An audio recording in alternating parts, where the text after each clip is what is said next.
We read this morning from Genesis, chapter 12, verses 1 through 4. Now the Lord said to Abram, "Go from your country and your kindred and your father's house to the land that I will show you. I will make of you a great nation, and I will bless you and make your name great so that you will be a blessing. I will bless those who bless you, and the one who curses you I will curse. And in you all the families of the earth shall be blessed." So Abram went as the Lord had told him. This is the word of the Lord. Thanks be to God.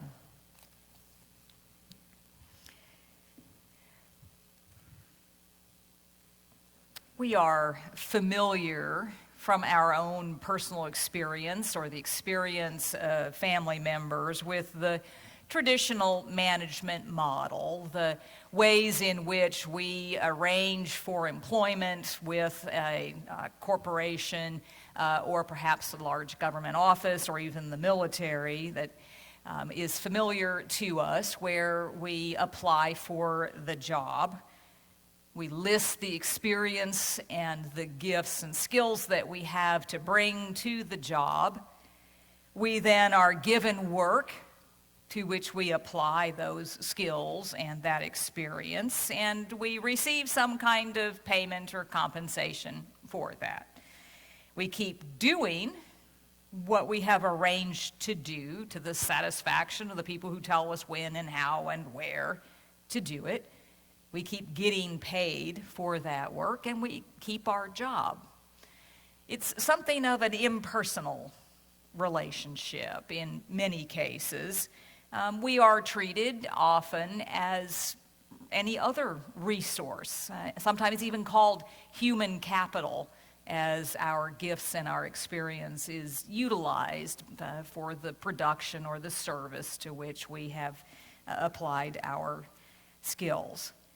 That's the traditional model, which is hard on employees. It's hard on the people who are doing the work, whether it's because the hours are long or it's dangerous or we have to be away from our families. It's hard on families when we get moved as a family because of the job to another location. It's hard if the work itself doesn't have a lot to it that feeds our souls or our minds or our spirits in some way, if it saps us of our energy or creativity in that regard.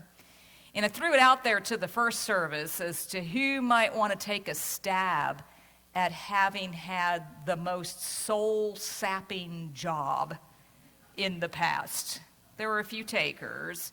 I led in with the season that I separated dirt clods from potatoes on a conveyor belt at night. Anyone that wants to take a stab on saying there's something less engaging than that?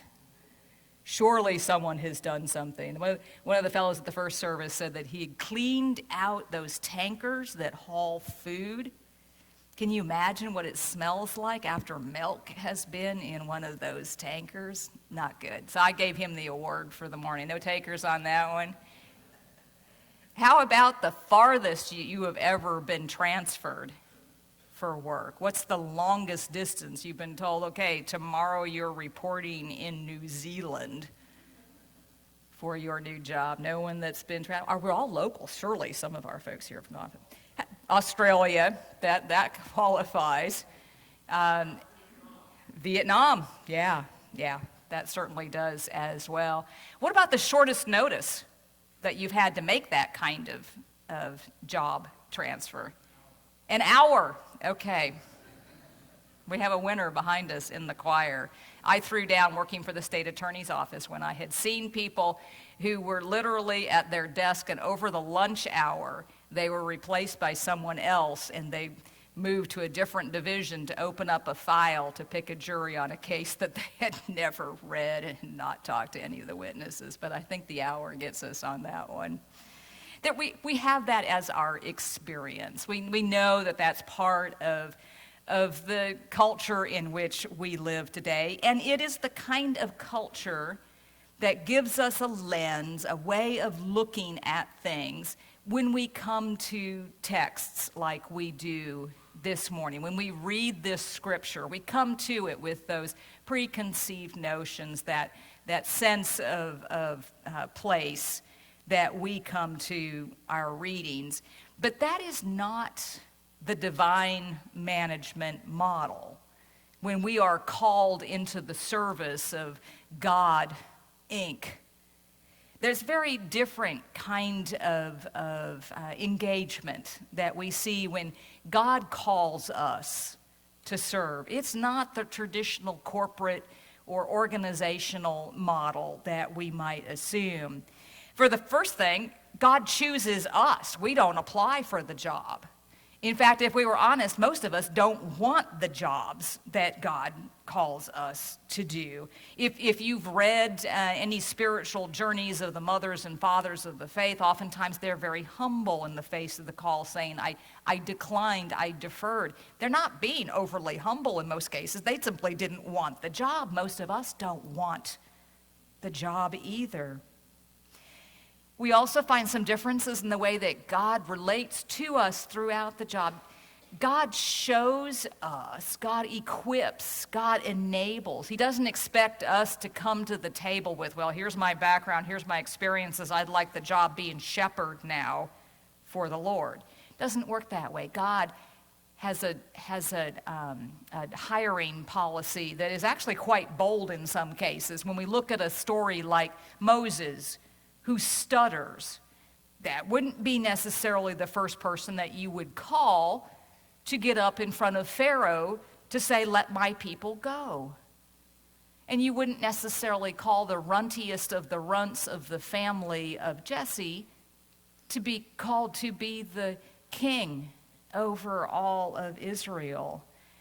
It's kind of like the ultimate undercover boss. Our confirmation children talked about that today, about how God is the ultimate undercover boss, taking on human flesh to come and work right alongside us on those conveyor belts, to be human, to live with and for us. And we also find that rather than receiving a paycheck or any other kind of compensation, God blesses us to be a blessing to others. Maybe we ourselves do not receive what we would perceive to be a benefit from this relationship, but we are called to be a blessing to others. And God blesses us, enables and equips us, gives us the things that we need to be a blessing to others, to fulfill God's mission rather than our organizational ends. And so we come to this text this morning with that different awareness, with a different lens to see what it means and meant for Abram to be called to leave his family. Now the Lord said to Abram, go from your country and your kindred and your father's house to the land that I will show you. Now, out of the blocks, that sounds like something a boss would say, right? Okay, you're being transferred to Australia. I'll fill you in on the details after you get there. But this is not a job assignment. This is not a transfer from one office to another branch office. Abram is being called to a new life, a new way of living for God. He's leaving all that he knows, the place where he has lived, where he has parents and family who have lived, and going, leaving all that is familiar and comfortable to him, all who have nurtured or protected him in the past, and going, leaving aside the identity that he may have built up over all those years, the the identity that comes from having a particular job or a particular career or a particular family structure or a particular group of friends or activities or interests or community involvement. Leaving all of what creates that identity that we have built up for ourselves through our chosen careers, through the chosen things that we do, all that we know of ourselves and our capabilities, leaving that and going out into the unfamiliar, into the uncertain, into an unknown land and an unknowable future. Go, God says. So who was Abram to be called to this particular mission for God? We know very little about Abram, more so than some other biblical characters, but very little. We know that he was a descendant of Shem, a son of Noah, lived in Ur, near the Euphrates River in modern-day Iraq, had traveled and moved previously to Haran, which is in modern-day Turkey, making their way around that fertile crescent towards the promised land, towards Canaan. We know that Abram and Sarai were childless and past the age when they might have expected to be expecting. Did Abram have some kind of job skill or experience that came to God's attention and said, well, that's the one. I think he'd be good for this job, and based on something he'd done in the past? Did Abram, for example, have a facility with learning new languages? Did he understand cultures and could contextualize? Some of you asked me on that online survey for the new pastor, what does contextualization mean, Melanie? It'd be like if Abram had the ability to move into a new culture, to assess what this new culture's norms and needs might be and apply that to sharing the good news. But would those things, even if Abram had them, would those be the things that qualified Abram for the call that God was making on his life? You know, we look at our own experiences and think, well, those are great, but those don't inform who I am as a Christian. We all come from different backgrounds, different careers, different families. Those aren't the things that inform us necessarily of who we are as Christians. That isn't what prompts us to quit our chosen profession and respond to God's call. Doesn't enable or equip us to be trained for a new service for God. It doesn't necessarily give us the courage to do what we are called to do by God. I have confessed to many of you and to other churches that I actually am afraid of speaking in public. That's what you hired. We don't necessarily get called to do the things that we are the most qualified to do. And yet, those aren't necessarily the things that are the greatest predictor of our success, if that's the right word, for fulfilling God's call on our lives. Indeed, failure, or reluctance, or hesitance, or incompetence, in my case, sometimes makes you more authentic, makes you more engaged and more intentional. I had opportunity one time to hear Chuck Colson speak at the inauguration of a seminary president, speaking at inauguration. And he led in with a joke. This was one of Nixon's attorneys, who I think was the first one to head off to prison because of Watergate. And he joked that he doesn't get invited often to speak at inaugurations, being as the last one he'd been involved with didn't work out so well. And he used that as the preface for saying that sometimes it's our failures that lead to the success that we enjoy in the call that God puts on our lives. And he says, if I hadn't been a failure as a lawyer and a presidential advisor, I wouldn't have gone to prison. I wouldn't have founded the prison ministry that was so impactful in so many people's lives. So we don't know whether or not Abram had been successful in some way or who had failed in some way.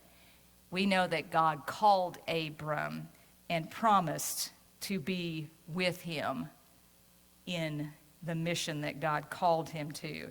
Go from your country and your kindred and your father's house to the land that I will show you. The level of uncertainty of Abram's travel itinerary would be really unnerving for most of us, not knowing where we were going. Our inclination, for most of us, unless we're real travel adventurers, is to say, well, what land? What am I going to need to pack? Is it warm or cold? What am I going to need to take from my household? What pack up in my tents and put on the back of my camel to go? How will I know which direction to start out in? How will I know that I've actually arrived? How will I know when I've gotten to the right place? We don't choose to live with that kind of uncertainty in our lives. It's hard for us. And Abram did have that kind of uncertainty, but he also had God's promise that God would be with him. Go to the land I will show you. God didn't just delegate and leave Abram to figure out this job on his own. He continued to be with him, to equip and enable him to fulfill what God had called him to do. He says in verse 2, I will make of you a great nation, and I will bless you and make your name great, so that you will be a blessing. The way that we read this verse, as I just read it, is kind of rhythmic and lyrical, and we kind of get into the flow of it, and by the end of it, we're thinking, well, the emphasis here, the whole point was Abram's going to be blessed. He's going to get paid. He's going to get something out of it. I'm going to bless you, Abram, with these things. And then you start rattling them off, and by the time you get to the end of the list, you've kind of lost sight of what the original point of the sentence was, except that, well, Abram's getting blessed as part of this. That's because we come to it with that lens of expectation that if we do something, we're going to get rewarded for it, or that's the hope and expectation. If we read it the other way around, it emphasizes the point of all those blessings. If we read instead, so that others will be blessed by you, Abram, I'm going to give you these blessings, 1, 2, 3, 4. The emphasis being on the blessing of others. And we are guilty in our culture still. Many of us, it's very attractive because we live in a world where you do things, you work hard, you get blessed. We have imported that into our theologies as a culture. That's why the prosperity gospel is so popular, the health and wealth. If we just pray correctly or have the right kind of faith, God's going to bless us and reward us. But that's not biblical. And it certainly isn't supported by our text for today, because those things are reversed. It's so that we can be a blessing to others that we have received blessings, that we have been given the means or the resources to do so. And if we look at Abram's own life, if we were to go ahead and look at what happened in Abram's life, we would realize that he doesn't actually enjoy the benefit of the blessings that were supposedly coming to him.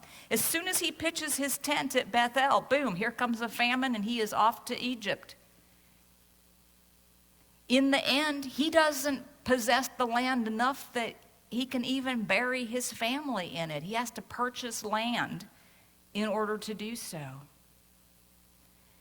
And he has children. God promises to make him a great nation, and from him kings will come.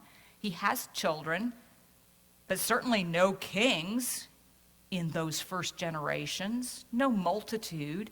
It's many generations later where we begin to see the kind of blessing that comes. And even more generations later where we see the blessings in our own lives, we who have been adopted, we who are the sons and daughters of Abram by adoption, sons and daughters of Sarah by adoption, that we see how this blessing that Abram received is truly a blessing on us.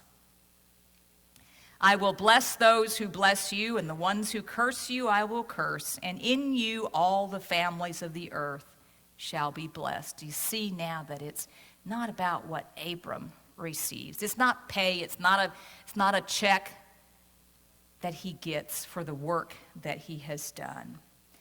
It's our turn now, our turn. We who have been blessed, and we are richly blessed as a congregation, in our culture, as individuals, to be a blessing to others.